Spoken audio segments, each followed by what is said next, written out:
Yeah, I mean, just building on what Carol just said about connecting with others. A few weeks ago, one of the other therapists sort of had a little online party that we all had. You've, Janelle, planned something for a couple of weeks from now. I'm hoping we can do a song together at it. But it's just that sort of thing that really helps a lot, and it helps the collegiality. And the other thing was I was standing in a security line at O'Hare about 5 years ago. And you know how you go back and forth, back and forth. And there was a man that tapped me on the shoulder. And I turned around and he looked very familiar. And it turned out he was one of my very first clients. He recognized me and he called me by name. And he said, "Can I hug you?" This is before COVID. He said, "I just want to tell you." And then he explained how he felt about having been helped and in a very, very dark time in his life and how it turned his life around. And that was so gratifying and so rewarding. I can get teary right now.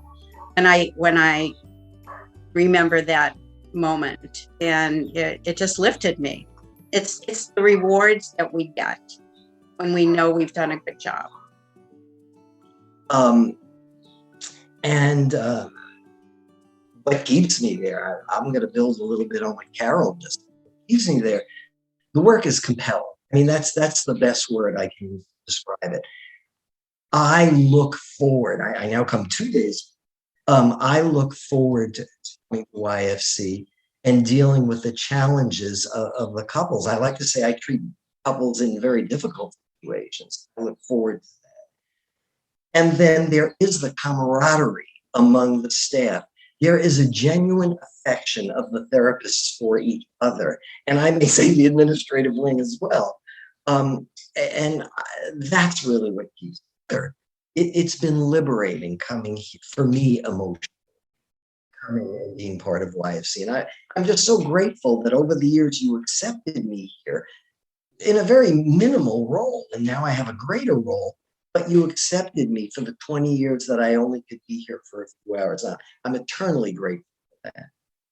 I think the mental health stigma is out of the closet, to be honest. Yeah.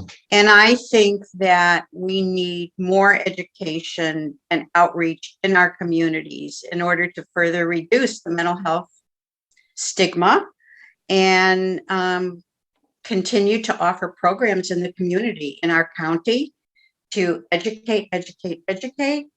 And in order to attract high quality clinicians who can support themselves in a not-for-profit world and have a living wage, we have to continue to seek funding. I mean, we just have to.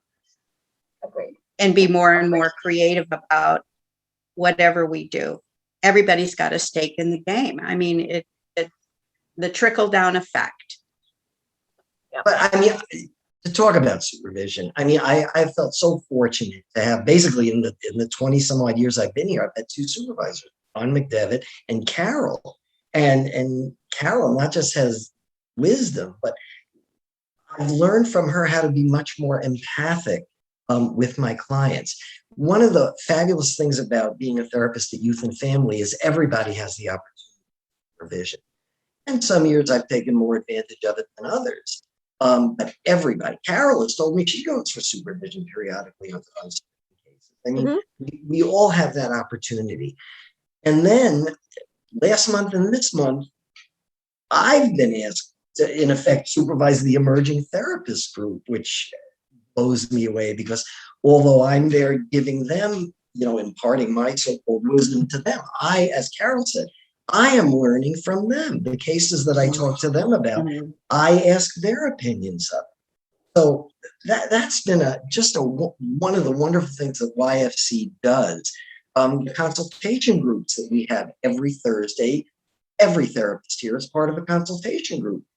That's supervision, but we do it for ourselves. We talk about cases among ourselves, and it's confidential. And it's a wonderful learning experience for us.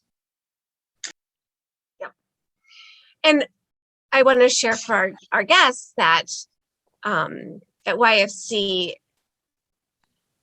our clinicians have clinical supervisors, and that is not the same person who is their like job supervisor who evaluates their work. So we really, Right. Good point. Mm-hmm. we try to preserve that safe space. It's really like, how do you make yourself vulnerable and grow and learn if you are thinking I'm going to be evaluated on, you know, my supervision. And so we separate those two roles at YFC, and it's a little bit more management, but I think it's an excellent investment.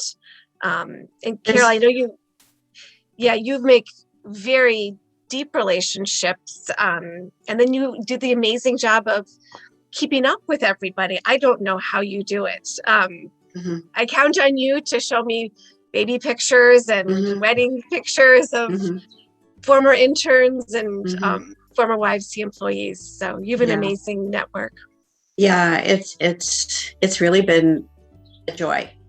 Like the collaboration that Carol and I do, I think brings us even closer in our work. And because there really is an interchange of ideas. I mean, Carol asks me all the time about certain methods that I'm using that perhaps might be from hers. And I am very interested in her methods. So we learn from each other. Mm-hmm. Yeah, I think that's one of the great things about working at YFC. And Gary, I remember you saying something to me after a staff meeting when we were talking about, you know, what makes YFC, what's our secret sauce.